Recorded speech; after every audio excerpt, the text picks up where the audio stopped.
Hai penghuni malam, selamat datang di kisah malam horor. Kali ini admin akan menceritakan kisah nyata kosan terangker di Jawa Timur. Kisah dimulai dengan seorang wanita yang bernama Santi. Pada tahun 2018, Santi berkuliah di Jawa Timur dan Santi mengekos di dekat kampusnya tersebut. Kosan Santi pun berlantai 4 dan kamar Santi berada di lantai 4 tersebut. Di lantai 4 itu terdiri dari 6 kamar, yang terisi hanya 5 kamar saja. Dan pada hari Senin, teman-teman kosan Santi yang berada di lantai 4 pun pulang ke rumahnya masing-masing. Dikarenakan 4 hari lagi akan menjelang Hari Raya Idul Fitri. Dan Santi tidak bisa pulang dikarenakan ia harus menyelesaikan tugas kuliahnya. Santi pun sendirian di lantai 4 tersebut. Lalu ketika pada malam hari, Santi mendapatkan gangguan-gangguan aneh dan suara menyeramkan. Santi merasa ketakutan. Santi pun langsung tidur dan menutupi tubuhnya dengan selimut. Berselang beberapa waktu, kamar Santi ada yang mengetuk. Santi yang mengetahui bahwa teman-temannya yang berada di lantai 4 pulang kampung semua, ia pun tidak membukakan pintu tersebut. Dan tanpa disangka, meja belajar Santi bergerak sendiri. Seketika itu juga Santi terkejut dan langsung membuka selimutnya. Santi pun menangis dikarenakan ia sangat ketakutan. Santi terus berdoa sembari menangis sampai Santi ketiduran.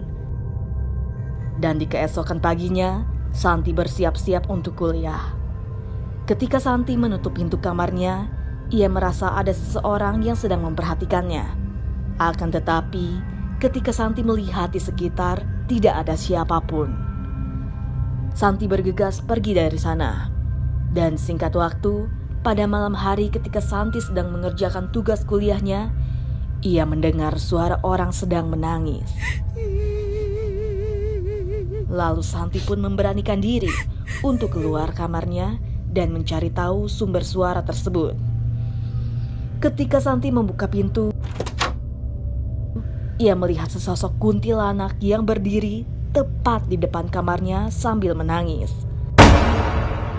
Lalu Santi langsung menutup pintu dan menguncinya. Santi berlari ke tempat tidur, ia pun terus berdoa dan tanpa disangka, kuntilanak itu pun berdiri di pojok lemari Santi. Santi pun hanya bisa terdiam sembari menangis. Kuntilanak itu terus memandangi Santi sambil tertawa. Santi pun hanya mematung dan menangis. Dan berselang beberapa waktu, teman Santi pun datang dan memanggil Santi. Santi, ini gue Risma, lu ada di dalam gak? Dan seketika itu juga kuntilanak itu menghilang. Badan Santi mulai bisa digerakkan. Lalu Santi pun bergegas membuka pintu. Risma yang melihat temannya itu ketakutan dan menangis, ia bertanya kepada Santi. Lu kenapa San? Kok kayak orang ketakutan? Terus lu nangis? Coba cerita. Santi pun bercerita kepada Risma. Lalu Risma menenangkan Santi. Dan di keesokan paginya, Santi pun berbicara kepada ibu kos. Ia ingin pindah ke lantai 3. Ibu kos tersebut bertanya kepada Santi. Emang kenapa dik mau pindah ke lantai 3? Santi pun menjawab. Gak apa-apa sih bu, cuman saya takut aja di lantai 4 sendirian. Lalu ibu kos pun mengizinkannya Santi pindah ke lantai 3. Dan di sore hari, Santi bersiap-siap untuk pindah ke lantai 3. Ia pun dibantu oleh temannya yaitu Risma. Risma berkata kepada Santi, semoga dengan lu pindah ke lantai 3, semua baik-baik aja ya San. Santi pun menjawabnya, iya Ris, gue juga berharap begitu. Lalu Risma berpamitan pulang kepada Santi.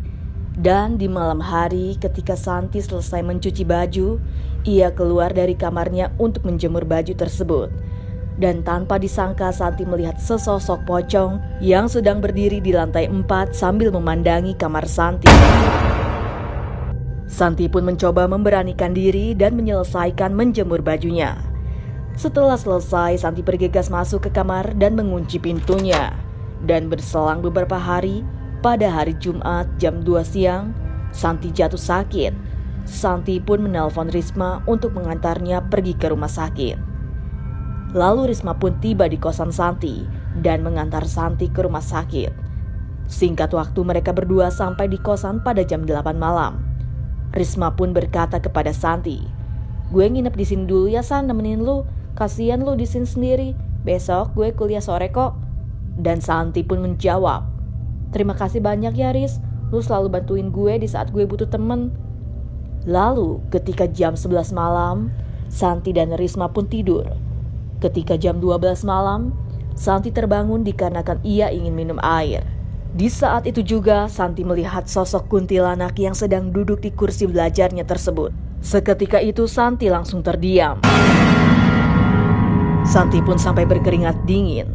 Ia terus berdoa, akan tetapi kuntilanak itu semakin mendekati Santi dan terus menatap wajah Santi sambil tertawa.